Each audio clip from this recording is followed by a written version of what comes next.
He came to Tehran with a peace plan. He left after one day without the meeting he actually wanted. Sources now say Pakistan's army chief, Asim Munir, wasn't just turned away, he was sent a message.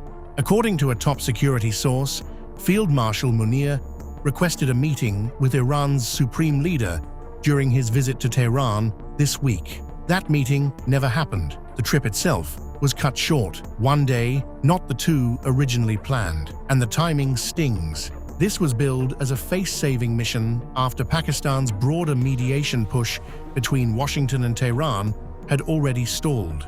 Munir wasn't ignored entirely. He met Iranian President Dr. Masoud Pezeshkian, Foreign Minister Abbas Araghchi, and Parliament Speaker Mohammad Bagher Ghalibaf. He carried what sources describe as special and confidential proposals for de-escalation. But according to the same reporting, Iran's leadership didn't bend, reiterating that any settlement depends on Washington moving first. And then there's the paper. The morning after Munir left, the Tehran Times ran his photo with President Pezeshkian under a headline that read like a verdict: "Gambler's hand revealed to Iran." The subhead was blunter still, framing the visit as Washington using Pakistan to find a face-saving exit from a war it's losing, not as a serious bid to shift Iran's position. Here's why the missed meeting matters.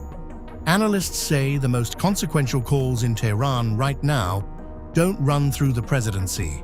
They run through the Supreme National Security Council and Iran's military establishment.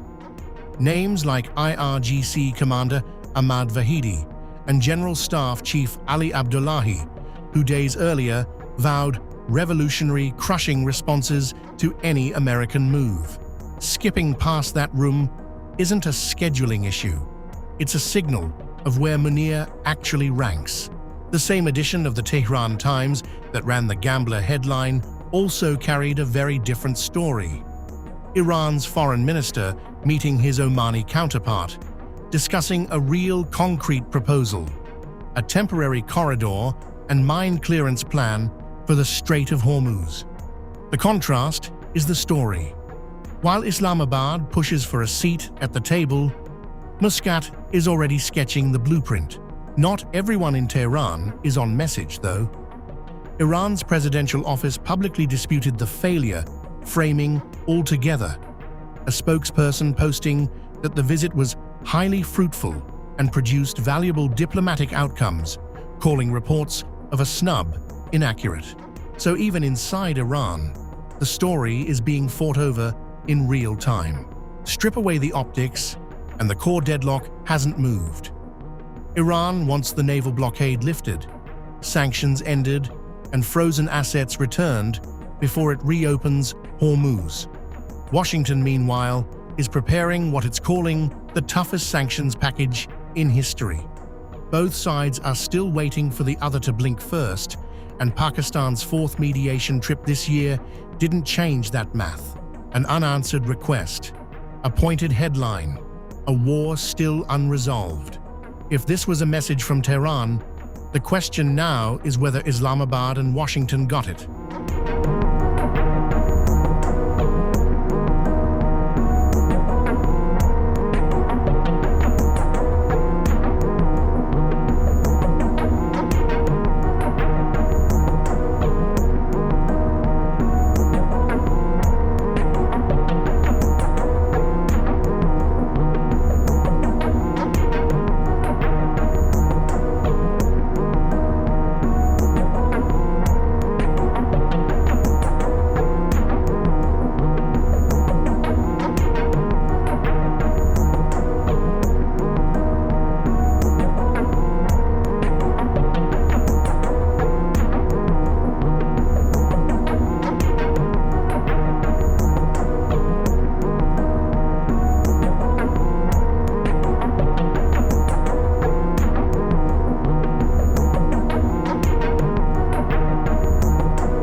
If you like this video, then like, share and subscribe to Mirror Now.